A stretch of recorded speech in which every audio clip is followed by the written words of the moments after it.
Wait, wait, wait, wait, wait, wait, wait, wait, wait, wait, wait. Get up, get up.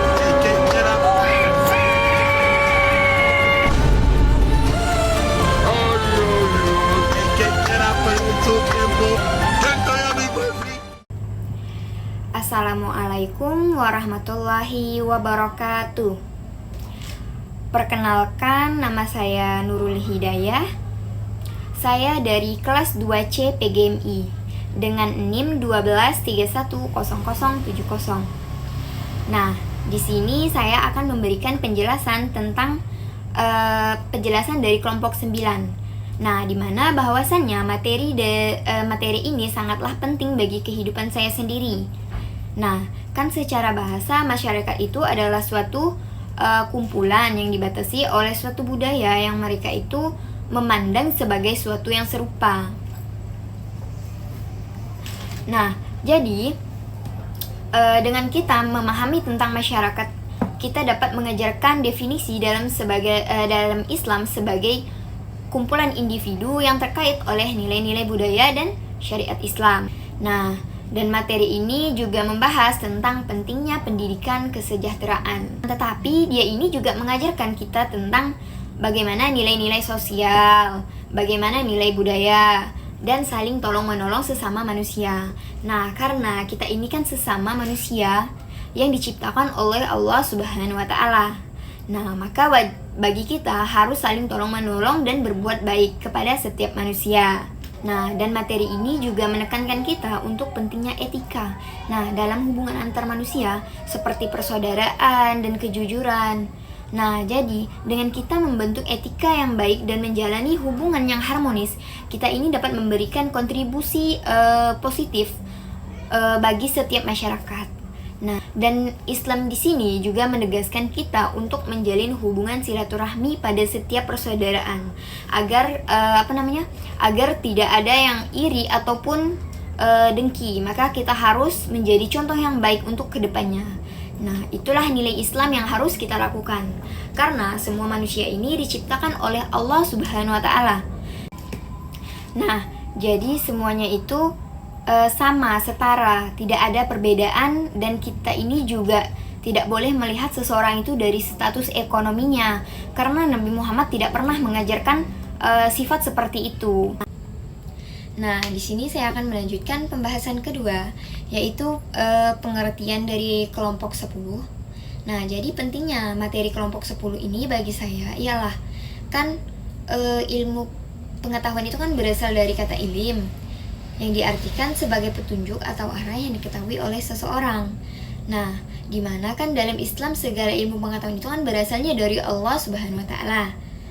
Allah ini menitipkan ilmu kepada kita supaya kita bisa mengelola titipan dari Allah Subhanahu wa Ta'ala tersebut. Nah, dan dengan kita mengetahui pengertian Islam atau pengertian ilmu pengetahuan dari Allah Subhanahu wa Ta'ala, dari situlah kita harus menjaga amanah yang telah Allah titipkan kepada kita. Nah, jadi kita ini harus menjaga dan kita harus melanjutkan titipan Allah tersebut. Jadi dengan kita menyebarkan ilmu atau memberikan pengetahuan tentang ilmu tersebut kepada anak kita atau kepada orang lain, ilmu pengetahuan ini kan memberikan manusia keunggulan untuk memahami peran sebagai khalifah di bumi. Nah, jadi sebagaimana telah ditegaskan di dalam Al-Quran bahwasannya ilmu ini menegaskan kita atau mendorong kita sebagai umat manusia untuk menggunakan atau menyebarluaskan ilmu pengetahuan ini untuk kemajuan ke depannya. Nah, bagaimana manusia ini mampu untuk mengelola atau menggunakan ilmu untuk kemajuan ke depannya. Nah, jadi apakah ilmu ini bermanfaat bagi kita sebagai manusia atau tidak? Nah, dari situlah kita harus mengembangkan ilmu tersebut. Nah, jadi kita ini tidak hanya memberikan petunjuk terkait akhlak, akan tetapi kita juga harus memfasilitaskan untuk memberi mereka pemahaman tentang alam semesta dan hakikat kehidupan.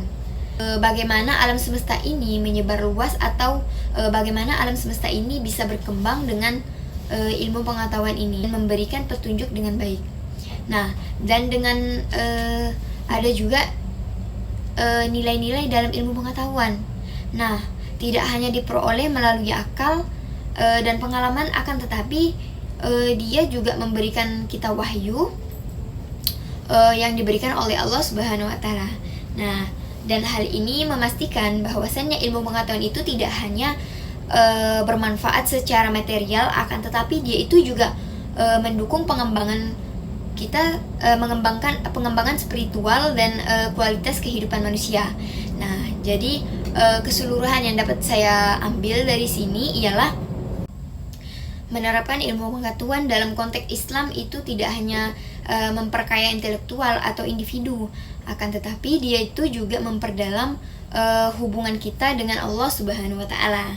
Nah, bagaimana manusia ini dapat memperkuat hubungannya dengan Allah Subhanahu wa taala, serta materi ini juga memperkuat untuk tanggung jawab moral sebagai khalifah di muka bumi.